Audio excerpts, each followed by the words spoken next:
ఇంకా హీరోయిన్స్ ఎంతమందితో నటించారు మేడం బాగా మిమ్మల్ని గుర్తుపట్టి లేదా మీరు చూసిన బాగా హీరోయిన్స్ ఎవరెవరు చెప్పండి. జినీలియా ఓ కథలో చేశాను. ఉమ్. అదే గున్నం ఆ, గున్నం గంగరాజు కదా ఆయన పేరు. గుండం గంగ ఆయన డైరెక్టర్. ఏం మూవీ అండి అది. తర్వాత నాకు నేను చేసినప్పుడు నాకు అసలు ఏం పెద్దగా తెలియలేదు. ఏం చేస్తా అంటే ఒక రాత్రి చీకట్లో సీన్, కార్ యాక్సిడెంట్, ఇవి తర్వాత ఇంకేమో ఉంటాయి, అవన్నీ చేసాము. ఇట్స్ అ గ్రేట్ మూవీ అండి. అందులో జినీలియా ఏం యాక్టింగ్ భలే చేస్తుంది అందులో. తర్వాత జినీలియా తోటి చేశాను. త్రిష మదర్గా చేశాను. మొన్న విడాముయార్చి అదే వాళ్ళ తమిళ్ మూవీ. ఓకే.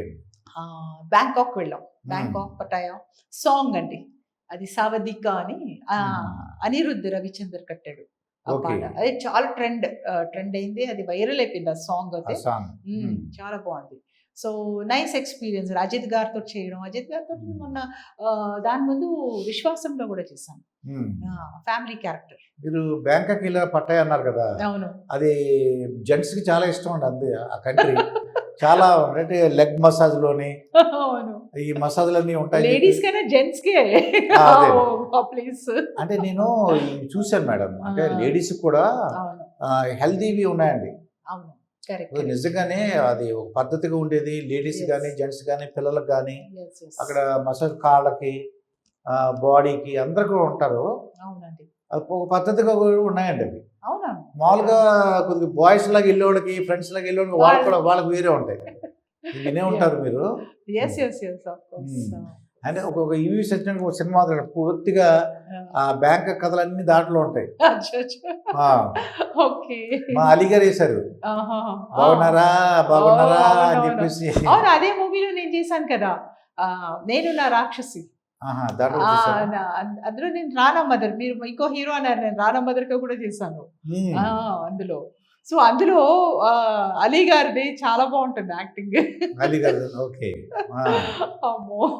బ్యాంకాక్ లో ఏమేమి చూసారు మేడం మీరు? బ్యాంకాక్ అంతా మొత్తం అది వెళ్ళంగానే ఫస్ట్ డే ఏం జరగలేదు. సెకండ్ డే మాకు బ్యాంకాక్ పెద్ద ప్యాలెస్ తీసుకెళ్లారండి. Beautiful palace. అంటే ఇప్పుడు తాజ్ మహల్ ఎలాగ షాజహాన్ ముంతాజ్ కి కట్టాడు, ఇక్కడ భార్య భర్తకి కట్టించింది. Wife husband just reverse. First time నేను అసలు ఎప్పుడు వినలేదు ఇది. అంటే అక్కడ వెళ్ళాక తెలిసింది నాకు. Beautiful palace. మీరు ఆ పాట చూసారంటే అంటే సావధిక అది కొడితే వచ్చేస్తుంది, మీకు తర్వాత పంపిస్తాను క్లిప్పింగ్. సో చూడండి, స్టార్టింగ్ నుంచి బ్యాంక్ అదే ప్యాలెస్ చూపిస్తారు.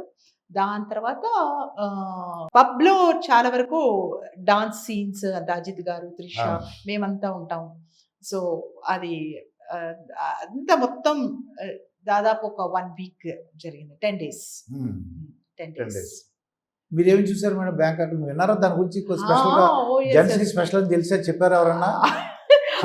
మా బాబు వచ్చాడు, బాబు వాడికి ఏదో కొన్ని ఎక్స్ప్లోర్ చేయాలనిపించింది. నేనున్నాను కదా, సో ఆయన అతను వెళ్ళలేకపోయాడు. అదే చాలా మంది ఇప్పుడు చాలా ఎగతాళి చేస్తున్నారు, అదేంటయ్యా మమ్మీతో వెళ్తారు ఎవరన్నా బ్యాంకాక్. నేను ఇక అంటే సహాయంగా ఉంటాడనేసి తీసుకెళ్ళాను. వాళ్ళు యూనిట్ వాళ్ళు కూడా బాగా రమ్మని చెప్పండి, నో ప్రాబ్లం అనేసి. సరే, వాడు చూడలేదు. సో ఫస్ట్ టైం మేము ఇద్దరం వెళ్తాం. టైగర్స్ టైగర్స్ ఉంటుంది అవన్నీ ఎక్కడండి, టైం లేదు కదా, మేము ఒకే చూడగలిగాము. అదేంటి coral islands. Last day coral islands చాలా బాగుంది. క్రిస్టల్ కింద క్రిస్టల్స్ అన్ని కనబడుతుంటాయి, చాలా బ్యూటిఫుల్. ఆ రైడే, ఆ బోట్ రైడే భలే ఉంటుంది, చాలా ఫాస్ట్. సో అక్కడే వేరే రైడ్స్ అన్ని ఉన్నాయి, అండర్ గ్రౌండ్ వెళ్ళటం అవన్నీ.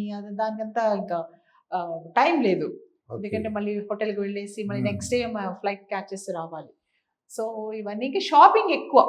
షూటింగ్ పటాయా బ్యాంకాక్ కన్నా ఎక్కువ పటాయాలో జరిగింది. ఆ పబ్ కదా, ఆ పబ్ కూడా ఎవరిదో తెలుసా? సర్దార్జీ. అండ్ దట్ ఈస్ మన ఇండియా నుంచి వెళ్ళి జస్ట్ ఆయన November 14th ఎప్పుడో స్టార్ట్ చేశాడు, మేమేమో December లో వెళ్ళాం. సో ఆయన నాతో చెప్పాడు, మేడం మీకు తెలుసా నేను అసలు ఫిల్మ్ షూటింగ్స్ కి ఇవ్వను నా పబ్, ఎందుకంటే వాళ్ళు గందరగోళం చేసి పెడతారు మొత్తం అనేసి. సో అక్కడ ఇక్కడ నుంచి మొత్తం బ్యాంకాక్ లో చాలా షూటింగ్స్ అవుతాయి కదండి. సో అక్కడ ఒక సర్దార్జీ, ఇంకొక సర్దార్జీ ఉంటాడు మేనేజర్, అతను మొత్తం చూసుకుంటాడు. ఇండియా నుంచి వచ్చిన వాళ్ళందరికీ కేటర్ ఎలా చేయాలి అని మొత్తం కేటరింగ్ కానీ ఇంకా సదుపాయాలు ఇవన్నీ, హోటల్ కానీ ఇవన్నీ. సో ఆయన హెడ్ దానికి, ఆయన ఫ్రెండ్ ఇతనికి. సో ఆయన ఒప్పించాట, లేదు నేనున్నాను, నేను చూసుకుంటాను, నో ప్రాబ్లం, నువ్వు ఇచ్చేసే నీ పబ్, న్యూ పబ్ కదా. సో నో చేస్తారు వీళ్ళు. అందులో చాలా వచ్చిన వాళ్ళందరూ కూడా రకరకాల కంట్రీస్ నుంచి వచ్చిన డాన్సర్స్ అక్కడ. ఓ వెరీ నైస్, మీరు చూస్తే మీకు అర్థమవుతుంది, చాలా బాగుంటుంది. అండ్ అదే ఆయన కొంచెం భయపడ్డాడు. So that is Thailand's biggest pub చేసింది.